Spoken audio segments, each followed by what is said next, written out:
بسا اوقات بہت سی محنتوں کا نتیجہ انسان دیکھتا ہے کہ ضائع چلا گیا. میں نے 10 سال محنت کی، حاصل کوئی نہیں نکلا. یہ ثمرات کیا ہیں؟ محنتوں کے ثمرات کا ضیاع. کوشش آپ نے کی، قسمت کی خوبی دیکھی ہے، ٹوٹی کہاں کمن، 2-4 ہاتھ جب کے لبے بام رہ گئے. Be prepared. ایک شاعر کے یہ اشعار ہیں، وہ کمیونسٹ تھا، میں نام بھی نہیں لیتا، لیکن یہ کہ یہ اسی انقلابی، چونکہ ان کا بھی ایک انقلابی نظریہ ہے، انقلابی عمل میں یہ سارے مراحل آتے ہیں. کوئی سیٹ بیک آیا، فرض کیجئے کوئی ناکامی ہو گئی، تو اپنے ساتھیوں کو دل بندھانے کے لیے یہ فصل امیدوں کی ہمدم اس بار بھی غارت جائے گی، سب محنت صبحوں شاموں کی اب کے بھی اکارت جائے گی. میرے نبی کے ثمرات کا جو لفظ یہاں آیا ہے، وَنَقْصٍ مِّنَ الْأَمْوَالِ وَالْأَنفُسِ وَالثَّمَرَاتِ، سب محنت صبحوں شاموں کی اب کے بھی اکارت جائے گی. دھرتی کے کونوں کھدروں میں پھر اپنے لہو کی کھاد بھرو، پھر مٹی سینچو اشکوں سے، پھر اگلی رت کی فکر کرو، پھر اگلی رت کی فکر کرو، جب پھر ایک بار اجڑنا ہے. ایک فصل پکی تو بھر پایا، تب تک تو یہی کچھ کرنا ہے. ایک مقصد ہے سامنے، انقلاب برپا کرنا ہے. ایک کوشش ناکام ہو جائے کوئی پرواہ نہیں، نیکسٹ. پھر تیار رہو ناکامی کے لیے. ایسا نہ ہو جو انگریزی میں کہتے ہیں hope for the best but be prepared for the worst. ایسا نہ ہو کہ دوسری مرتبہ ناکام ہو کے بددل ہو جاؤ، تمہاری ہمتیں جواب دے جائیں. نہیں، پہلے سے تیار رہو کہ دوسری مرتبہ بھی ناکامی آئے تو آئے، لیکن جب تک کہ کامیابی حاصل نہیں ہوتی ہمیں یہ کام کیے چلے جائیں. دیکھیے سیرت میں آیا کہ نہیں یہ واقعہ. بدر میں مسلمانوں کو فتح ہوئی تو احد میں زک پہنچی کہ نہیں؟ 70 صحابہ شہید ہوئے کہ نہیں؟ اگر ان کی ہمتیں جواب دے جاتی تو گاڑی کیسے چلتی آگے؟ تو فرمایا وَلَنَبْلُوَنَّكُمْ بِشَيْءٍ مِّنَ الْخَوْفِ وَالْجُوعِ وَنَقْصٍ مِّنَ الْأَمْوَالِ وَالْأَنفُسِ وَالثَّمَرَاتِ. ہم تمہیں لازم آزمائیں گے، خوف کی کیفیت سے، فقر و فاقے کی کیفیت سے، بھوک سے، جان کے نقصان سے، مال کے نقصان سے، محنتوں کے حاصل کے ضائع ہو جانے سے. وَبَشِّرِ الصَّابِرِينَ، اور اے نبی بشارت دیجئے صبر کرنے والوں کو. الَّذِينَ إِذَا أَصَابَتْهُمْ مُصِيبَةٌ، وہ کہ جب ان پر کوئی تکلیف آئے، کوئی مصیبت آئے، کوئی آزمائش آئے، قالوا انا للہ وانا الیہ راجعون، وہ یہ کہیں کہ ہم اللہ ہی کے ہیں، اللہ ہی کی طرف لوٹ جانا ہے. یہ وہی انداز ہے جو میں نے فارسی کا شعر سنایا تھا آپ کو کہ سرے تسلیم خم ہے جو مزاج یار میں آئے. وہ ہمارا مولا ہے، ہمارا آقا ہے. اگر اسے یہی منظور ہے تو ہمیں بھی یہی منظور ہے. میں نے تسلیم و رضا کی بات کی تھی نا، آپ کو کچھ شعر سنائے تھے. ایک شعر اور سنیے، اور یہ کس کا ہے؟ محمد علی جوہر کا. ایک مرتبہ جیل گئے، ان کی ایک بیٹی جوان بیمار ہوئی، فوت ہو گئی. باہر چھوڑا انگریز نے، جاؤ بھائی دفن کر دو بیٹی کو. دوسری مرتبہ جیل گئے، دوسری جوان بیٹی اسی مرض میں مبتلا ہوئی. اب یہ جیل میں ہے، خبر پہنچی کہ دوسری بیٹی کے اوپر بھی اسی مرض کا حملہ ہوا ہے. ایک نظم لکھی ہے جس کا آخری شعر یہ ہے، تیری صحت ہمیں منظور ہے لیکن اس کو نہیں منظور تو پھر ہم کو بھی منظور نہیں. یہ ہے، جب تک یہ کیفیت نہ ہو اس میدان میں آدمی ثابت قدم نہیں رہ سکتا کہ میرے رب کو اگر یہ منظور ہے تو یہی مجھے منظور ہے، اور تیری صحت ہمیں چاہیے تو ضرور، لیکن ہمارے رب کو منظور نہیں تو ہمیں بھی منظور. راضی برضائے رب.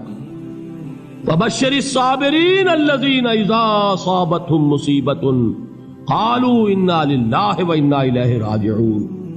نہ شود نصیب دشمن کے شود ہلاک تیغت، سر دوستہ سلامت کے تو خنجر آزمائی. اولئک علیہم صلوات من ربہم ورحمہ، یہی ہے وہ لوگ جن پر ان کے رب کی طرف سے عنایتیں ہیں اور رحمتیں ہیں. وَأُولَٰئِكَ هُمُ الْمُهْتَدُونَ، اور یہی ہے وہ لوگ جو کامیاب ہونے والے ہیں، ہدایت پانے والے، ہدایت یافتہ. اسی سورہ بقرہ میں ذرا آگے چل کر، یہ تو ہے 20واں رکوع، 19واں رکوع. 21ویں رکوع کی پہلی آیت ہے لیس البر ان تولوا وجوہکم قبل المشرق والمغرب ولكن البر من آمن بالله واليوم الآخر والملائكة والكتاب والنبيين وآتى المال على حبه ذوي القربى واليتامى والمساكين وابن السبيل والسائلين وفي الرقاب وأقام الصلاة وآتى الزكاة والموفون بعهدهم إذا عاهدوا والصابرين في البأساء والضراء وحين البأس. اب یہ آیت جو ہے سورۃ العصر میں جو مضامین آئے تھے سارے اس میں موجود ہیں. وہاں ایمان کا لفظ آیا، یہاں 5 ایمانیات کی تفصیل آ گئی، اعمال کی تفصیل آئی، اور آخری بات وہاں کیا ہے وَتَوَاصَوْا بِالصَّبْرِ، اور یہاں کیا ہے وَالصَّابِرِينَ فِي الْبَأْسَاءِ وَالضَّرَّاءِ وَحِينَ الْبَأْسِ، اور صبر کرنے والے. اصل نیکی ان کی ہے جو صبر کریں. کس میں؟ جنگ کے وقت. ذرائے باسائے، باسا کہتے ہیں فقر اور فاقہ. واحد آئے گا باس تو اس کے معنی جنگ، اور باسا جمع میں آئے گا تو فاقہ فقر بھوک.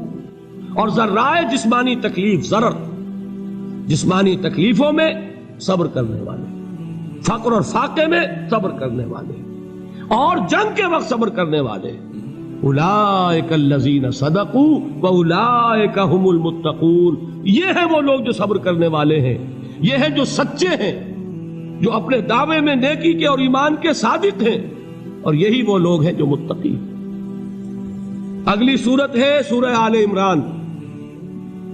اس میں 2 لفظ آئے ہیں آخری آیت، یا ایھا الذین آمنوا اصبروا وصابروا ورابطوا واتقوا اللہ لعلکم تفلحون.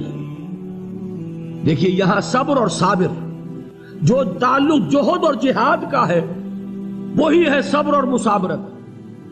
صبر ایک طرفہ عمل ہے، آپ جھیل رہے ہیں، برداشت کر رہے ہیں. صبر علی المعصیہ، صبر علی الطاعہ، صبر علی الابتلاء، یہ سب کیا ہے؟ صبر. اور مصابرت کیا ہے؟ صبر کا صبر سے مقابلہ. یہ سورہ آل عمران اب وقت نہیں ہے، میں آپ کو سناتا اللہ تعالیٰ نے کیسے کیسے مسلمانوں سے کہا. مسلمانوں تمہیں زک پہنچی ہے تو انہیں بھی تو پہنچی تھی. ان کے 70 نہیں مارے گئے تھے بدر میں؟ ان کے حوصلے جو ہیں وہ تو پست نہیں ہوئے، وہ اگلے سال آ گئے تم پر چڑھائی کر کے. تم کیوں اتنا برا مان رہے ہو؟ تمہارے دل اتنے زخمی کیوں ہو گئے؟ تمہیں تکلیف پہنچتی ہے تو انہیں بھی پہنچتی ہے. اپنی غیرت جو ہے ہمیں ذرا اس کا جائزہ لینا چاہیے. لوگ باطل نظریات کے لیے کتنی قربانیاں دے رہے ہیں، لوگ باطل چیزوں کے فروغ کے لیے کتنی محنتیں کر رہے ہیں. جیسا کہ میں نے ابھی کہا تھا، اسی غیرت کو چیلنج کرنے کے لیے، ذرا آپ کی حمیت دینی کو جوش دلانے کے لیے. قادیانی نوجوان کتنی تعداد میں اپنے آپ کو دین کے لیے وقف کرتا ہے، اور آپ کتنے نوجوان ہیں جو اپنے آپ کو دین کے لیے وقف کرتے ہیں، اور ہوں وہ کھاتے پیتے گھرانوں کے لوگ. یہ نہیں ہے کہ اگر کوئی اور کام نہیں کر سکتا تو پھر یہ ہے کہ وہ دین کے کام میں لگ جائے. باصلاحیت لوگ، کھاتے پیتے لوگ، ذہنی استعداد رکھنے والے لوگ، اونچے گھرانوں کے لوگ، وہ وقف کریں اپنے آپ کو دین کے لیے. اس کے بغیر کیسے باہر آ جائے گی، کیسے رونق آ جائے گی؟ تو دنیا میں باطل نظریات والے جو ہیں، یہ بات کہی گئی ہے مسلمانوں تم اگر توحید کے لیے لڑ رہے ہو، دیکھتے نہیں ابو جہل کو، اس نے گردن کٹوائی ہے شرک کے لیے، شرک کے لیے گردن کٹوائے، اور تم توحید کے لیے گردن کٹوانے کو تیار نہ ہو. اس نے گردن کٹوائی کہ نہیں کٹوائی؟ اور کس طرح کٹوائی ہے؟ کیونکہ بڑا متکبر قسم کا، فرعون قسم کا شخص تھا. جب گردن کاٹنے لگے تو کہتا ہے ذرا نیچے سے کاٹنا، تاکہ جب تم نیزے کے اوپر چڑھاؤ میرے سر کو تو اونچا نظر آئے، معلوم ہو سردار کا سر.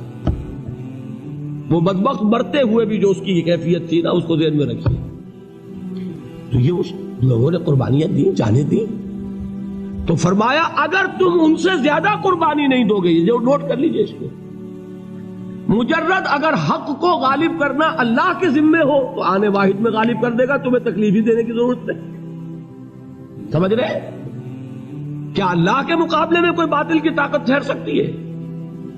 یہ تمہارے ایمان کا امتحان ہے، یہ تمہارے خلوص کی آزمائش ہے، یہ تمہارے امتحان کا ثبوت درکار ہے کہ اللہ تعالیٰ دیکھنا چاہتا ہے تم اس کے لیے اپنی جانیں قربان کرنے کو تیار ہو کہ نہیں، تم اس کے لیے تن من دن لگانے کو تیار ہو کہ نہیں۔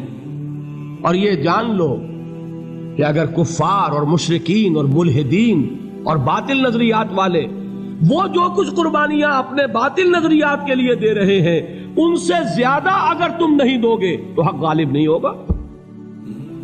انہوں نے جو صبر کیا ہے اپنے باطل نظریات پر، اگر تم اس سے زیادہ صبر کا ثبوت نہیں دو گے اپنے اس حق پر تو حق غالب نہیں ہوگا۔ اس لیے فرمایا یا ایھا الذین آمنوا اصبروا وصابروا، نہ صرف یہ کہ صبر کرو بلکہ صبر میں اپنے دشمنوں سے آگے نکلو، ان کے صبر سے بڑھ کر صبر کرو۔ ورابطوا، مرابطہ کہتے ہیں چوکس رہنا، ہوشیار، پہرا دو، ایسا نہ ہو کہ دشمن جو ہے غفلت میں تمہارے اوپر کوئی حملہ جو ہے کر بیٹھے۔ واتقوا اللہ، اور اللہ کا تقوی اختیار کرو، لعلکم تفلحون، تاکہ تم فلاح پاؤ۔